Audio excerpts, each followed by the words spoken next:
I'm Jim Kircher, and Soccer Eye here is once again on the front burner. A new effort to bring in a Major League Soccer team and build a brand new stadium west of Union Station. So we thought it a great time to tell an amazing story about a bunch of working class St. Louisans who helped stun, and I mean stun, the soccer world back in 1950. We told the story in the documentary A Time for Champions, and a lot of the guys who were there and told us what happened and how it happened, they're gone now. But it's a story worth remembering, unless maybe you're from England.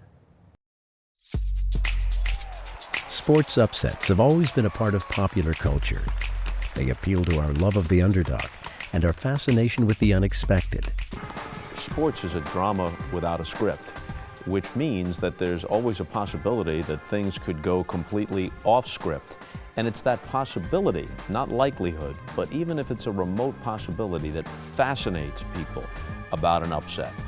If the better team has an off day, if the lesser team has its best possible day, if some combination of skill and luck and happenstance all comes together, could it possibly happen? And every now and then it does. Such was the case in the summer of 1950, when teams from 13 nations traveled to Brazil to compete for the Soccer World Cup. Many of their countries had been devastated by World War II. It was a time to rebuild and return to normalcy.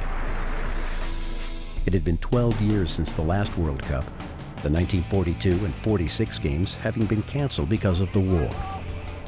The favorites were Uruguay, Spain, Brazil, and England. The American team that made the 30-hour plane trip was a ragtag bunch.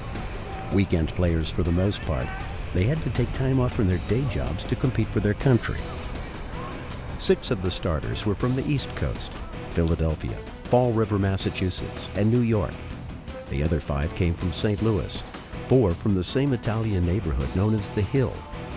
It was the job of the U.S. Soccer Federation to put a national team together, and its president, Walter Giesler, was a St. Louisan who considered his hometown a soccer hotbed. The St. Louisans all knew each other and had played together for years in neighborhood and amateur games.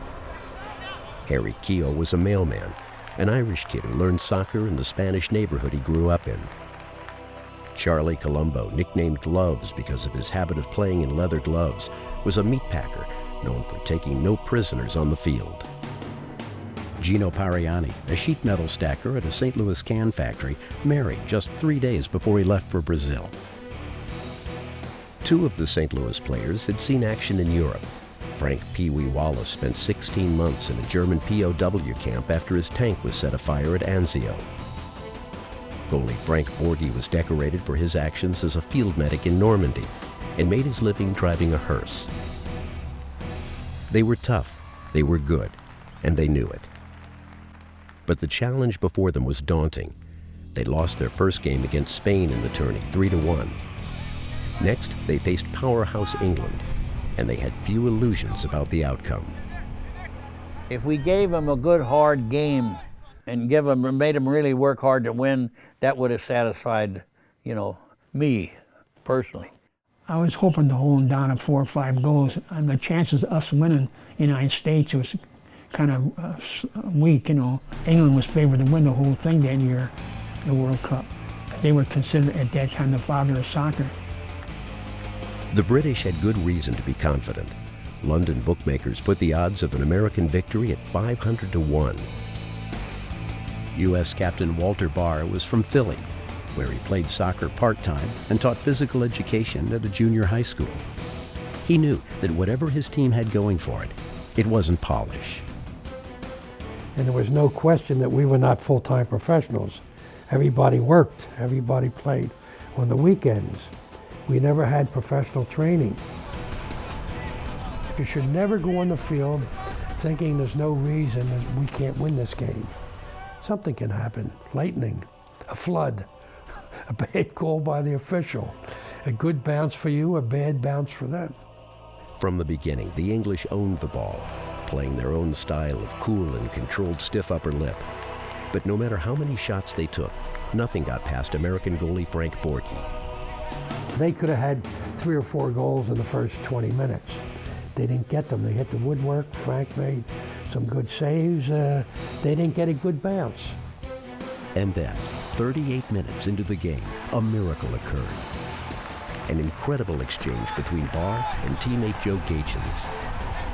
The ball came to me, and I collected it about 30 yards out from the goal, pushed it ahead a little bit, and took a legitimate shot. I hit it fairly well, hoping to score a goal.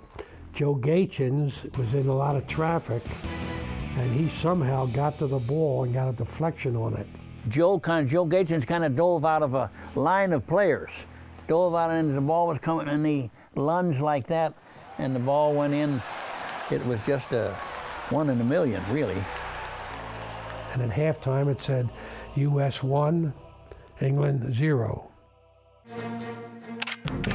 Photos of the goal itself are rare because most of the photographers stationed themselves at the American goal, assuming that's where the action would be. Well, we thought it was great, but we also thought to ourselves, ooh, this is now we woke them up. But the Americans' defense held strong. And then, with 8 minutes left in the second half, human wrecking ball Charlie Colombo blatantly tackled an English player, a move that could have changed the tide. Charlie fouled the guy outside the penalty area, and he hit him pretty good because Charlie was capable of doing that. And it was an obvious foul. That could have been a penalty kick. They could have thrown Charlie out of the game. And no substitutions at that time. So if Charlie was thrown out, we're playing with 10 players, and without the key man in the back, Charlie, who was our, tough guy in the middle back there. But Charlie says that the Italian referee says, bono, good play on Charlie's part. Charlie, if his mother was playing center forward against him, she'd be in trouble. Charlie had great timing, knew how to hit the ball and the man almost simultaneously. So if you were a referee or something like that, you'd say, he hit the ball first, it wasn't a foul. And when the final whistle blew, thousands of spectators poured onto the field, carrying Gaetjens and Borghi on their shoulders. I thought the Buford came in. When they ran down on the playing field, they ran at me. I didn't know what was going on. In fact, I was trying to find a place to hide. It was the world's favorite story. Little guy with heart and luck beats big guy. I still think that's one of the great things about sports, that the best team doesn't always win. Neither England nor the U.S. went on to win the cup. That honor went to Uruguay. The Americans returned to their neighborhoods, their jobs, and their local soccer clubs. This is a good shot here, isn't it? It wasn't until almost 50 years later that a book, The Game of Their Lives, brought their story to a new generation.